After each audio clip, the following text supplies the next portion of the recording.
students, welcome to my YouTube channel Maths with Mr. J. Hope you all are doing well.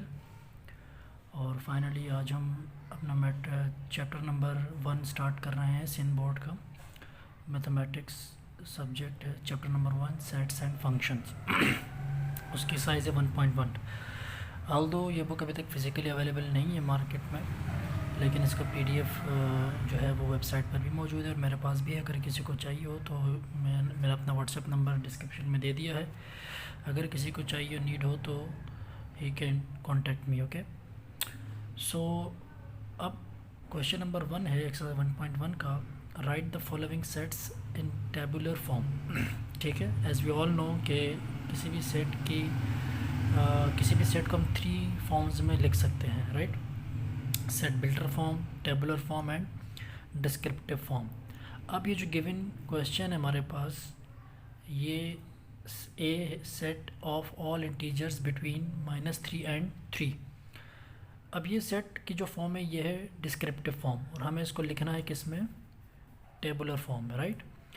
सो अब tabular form में लिखने का process क्या है कि किसी भी सेट के जो एलिमेंट्स होते हैं उनको एक कर्ली ब्रैकेट्स के अंदर लिखा जाता है और they are separated by the commas. ठीक है, और ऐसे इनको एक कैपिटल लेटर से रिप्रेजेंट किया जाता है। तो ऑलरेडी इसका नाम ए है तो हम सॉल्यूशन में इसका नाम ए ही लिखेंगे, राइट? लाइक इस तरीके से।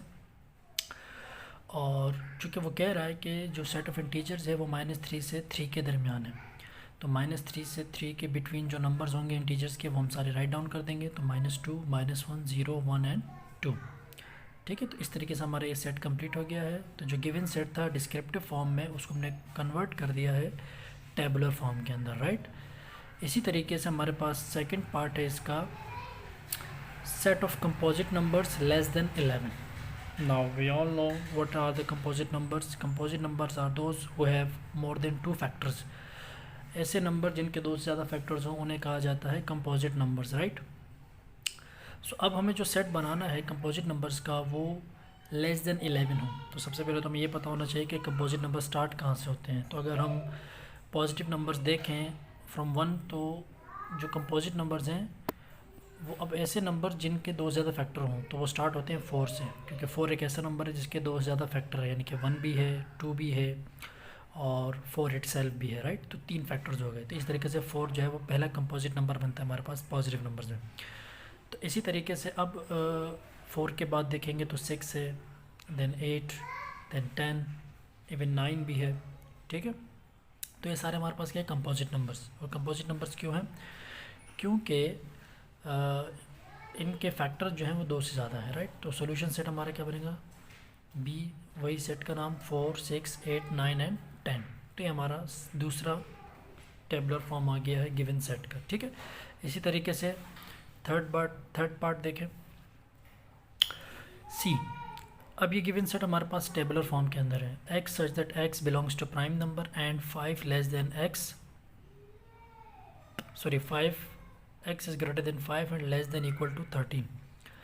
कि एक्स के वो तमाम नंबर जो प्राइम नंबर से बिलोंग करते हों और वो कहाँ से कहाँ तक हैं? 5 से ग्रेटर यानी कि 5 से बड़े और 13 तक होंगे, क्योंकि सिंबल क्या है आपके पास? लेस देन इक्वल टू, यानी कि 13 से छोटे तो सारे नंबर्स आएंगे लेकिन उसमें 13 भी इंक्लूड होगा, क्योंकि आप यहाँ देख सकते हैं इक्वल की साइन में बनी है। ठीक है, तो इसी तरीके से अब हम देखेंगे इसका सोल्यूशन सेट।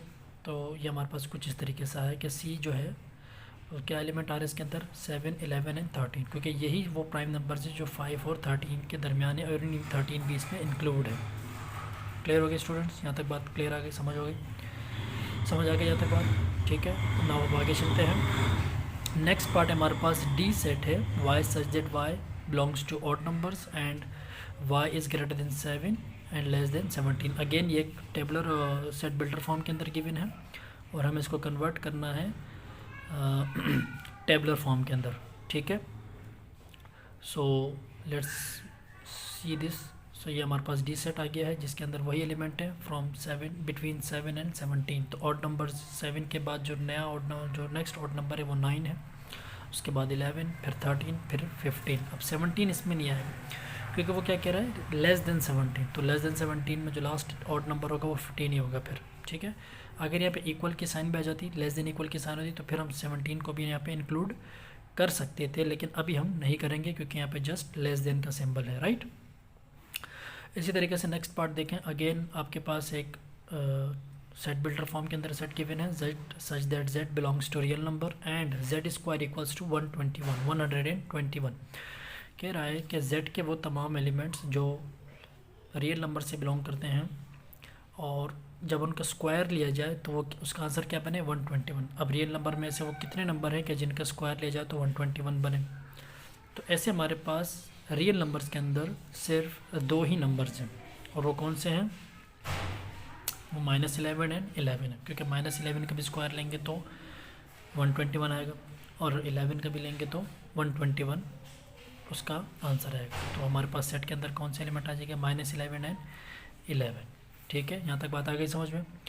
नेक्स्ट देखें, हमारे पास है f। ठीक है, सो f सेट हमारे पास क्या है, p such that p belongs to real number,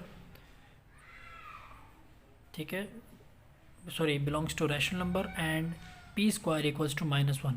अब यहाँ पे क्या कह रहा है क्वेश्चन हमारे पास कि p को एक ऐसे p के ऐसे एलिमेंट जो रैशनल नंबर से बिलोंग करें, ये q जो है ये रैशनल नंबर का सिंबल है, ठीक है। तो ऐसे p नंबर जो रैशनल नंबर से बिलोंग करते हों और उनका स्क्वायर क्या बने -1। तो हमारे पास कोई ऐसा रियल नंबर है कि जिसका स्क्वायर लिया जाए तो -1 है या -1 है, तो ऐसा कोई भी रैशनल नंबर हमारे पास नहीं है। तो लिहाजा हमारा आंसर क्या होगा, नल सेट। तो हमारा आंसर क्या होगा, नल सेट। क्यों, क्योंकि ऐसा कोई भी रैशनल नंबर नहीं है कि जिसका स्क्वायर लिया जाए तो -1 बने। क्लियर हो गया स्टूडेंट, जहाँ तक बात समझ आ गई। तो ये हमारे पास क्वेश्चन नंबर 1 के 6 पार्ट्स थे, एक्सरसाइज 1.1 का सेट्स एंड फंक्शन का। और इसी तरीके से मैं आगे भी वीडियोस अपलोड करता रहूँगा इसी चैप्टर के रिगार्डिंग। तो यहाँ से हमारा चैप्टर का स्टार्ट होता है सेट्स एंड फंक्शन का, सिंध बोर्ड का है, मैट्रिक की मैथ्स है, ठीक है।